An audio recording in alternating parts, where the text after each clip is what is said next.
Friends, many people begin their speech or a presentation something like this. Hi everyone, my name is XYZ and today I'm going to talk about ABC.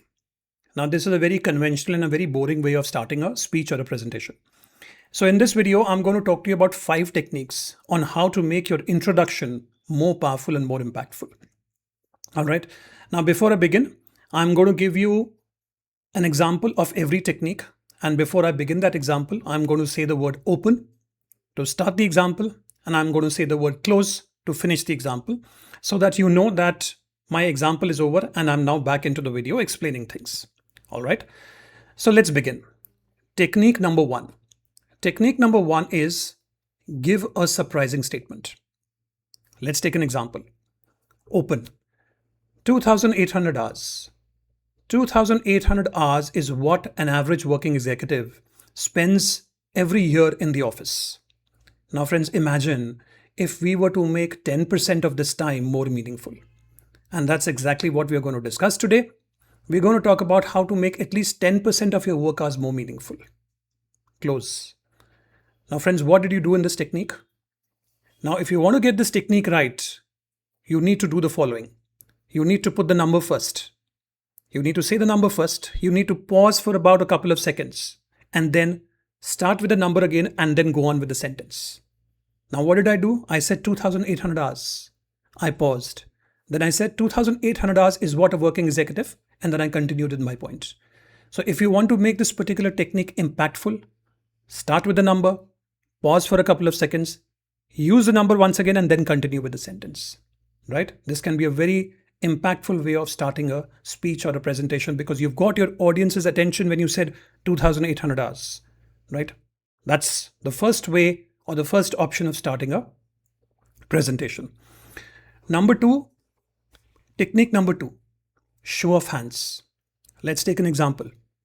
Open. Quick show of hands. How many people have forgotten the person's name right after meeting them? Ooh, that's a lot of people. Quick show of hands. How many people did it last week? That seems like a minority. And quick show of hands. How many people are doing it right now but don't want to admit it? That's a lot. Close. Now, friends, this is another wonderful way of opening your presentation. But the success of this particular technique depends on you acknowledging the audience's response. Don't just say quick show of hands and move on with that. So let's say you say quick show of hands on the number of people who have forgotten a person's name right after meeting them. Then you look at the audience, you pan across the audience and make a comment. Ooh, that's a lot of people. Or you say, oh, that's not a lot of people. Whatever the situation is there right now. Because the success of this technique will depend upon you acknowledging the audience. If you don't acknowledge the audience, well, then they will be able to make out that, you're just doing some drama out there to make your speech more powerful. Right? So technique number two is quick show of hands. And if you want to make this technique successful, you have to acknowledge the audience and make some statements. Right? So that is point number two, which was quick show of hands. Point number three is imaginary scene. Let's take an example. Open. I'm standing near the kitchen sink. The dishes have piled up. I know it's going to take me at least about 15 to 20 minutes to clean all the dishes. Suddenly, I get a notification on my phone. It's an email from the office and I need to respond immediately. I'm standing there all stressed, overwhelmed, not knowing what to do. Friends, happens with all of you. Today, this is exactly what we're going to discuss. How do we have work-life balance and how do we prioritize our tasks? Close. Now, this is technique number three where you've built an imaginary scene. Now, this can be a very powerful technique, but you have to use the proper action verbs. You have to say it in such a way that the audience starts imagining that particular scene. Like it's playing like a movie in front of them, right? I'm standing near the kitchen sink. There are dishes piled up in front of me. So you have to use action verbs like stood, stressed, overwhelmed. Okay. Because when you do that, the audience will be imagining that particular scene. And then you go on and complete. Right? So that's technique number three, use an imaginary scene. Let's go on to technique number four, unexpected silence. Let's take the example. Open.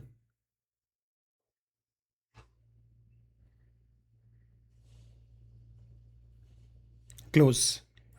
Now, friends, this particular technique can be a little tricky, and you have to be careful while doing it because the pause cannot be a millisecond where you just pause for a millisecond and start off with your statement. But at the same time, the pause cannot be too long, right? Maximum about 3 to 4 seconds or 5 seconds. But in those 3 to 4 seconds, you are looking at everyone. You're not staring into space. You are looking at everyone. You are panning the entire audience. You're looking, make eye contact with the audience. And there is a suspense as to what you're going to say, right? So that is unexpected silence, right? Do this for about 3 to 4 seconds only, and then start off with your statement.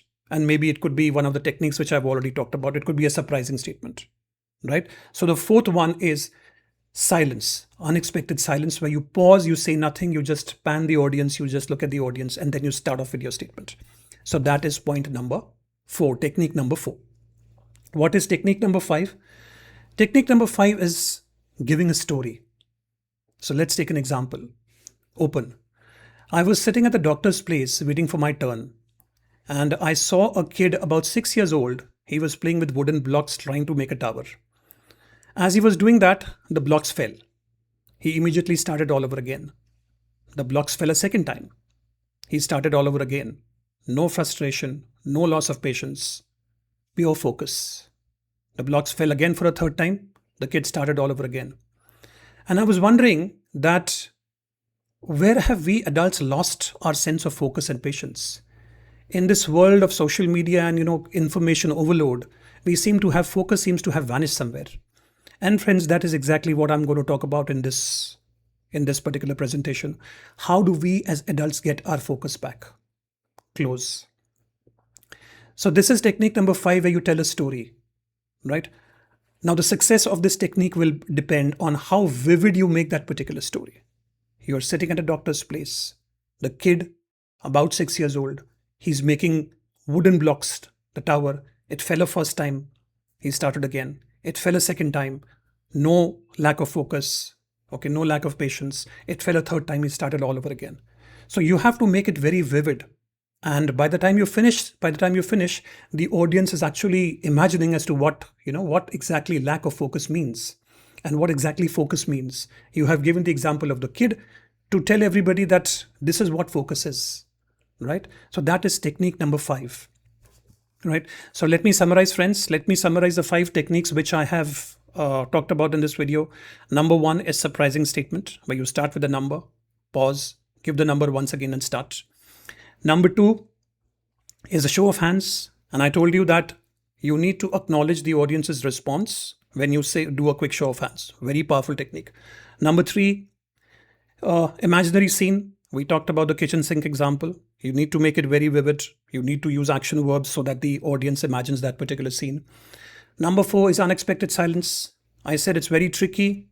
You can't start off in a millisecond, but at the same time, it can't be too long. The pause can't be too long. It can be very odd. That's unexpected silence. And number 5 is a story, something which happened in your life to relate to what you're going to talk about, right? So those are the 5 techniques on how to make your speech or your introduction more powerful. So which one have you been using, or which one do you plan to use? Please do let me know in the comments below. And if you have liked this video, please do give me a like. Please do subscribe to my channel. Help me reach about 5,000 subscribers. And I keep coming up with videos to help you improve your communication skills. Thank you, and I will see you in the next one.